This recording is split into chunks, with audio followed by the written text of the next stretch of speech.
Hello and welcome back to my channel. Now make sure to hit that subscribe button below and follow me over on Instagram if you can. A really popular word in Scottish Gaelic, and one that I am sure I have no doubt that you have seen many times before, is the word Fàilte. Now Fàilte is the word that we would use for welcome.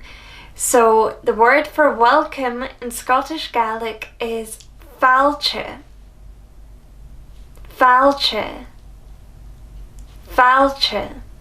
So if you wanted to welcome someone to your country or city, you would say Fàilte go, followed by the name of where you are from.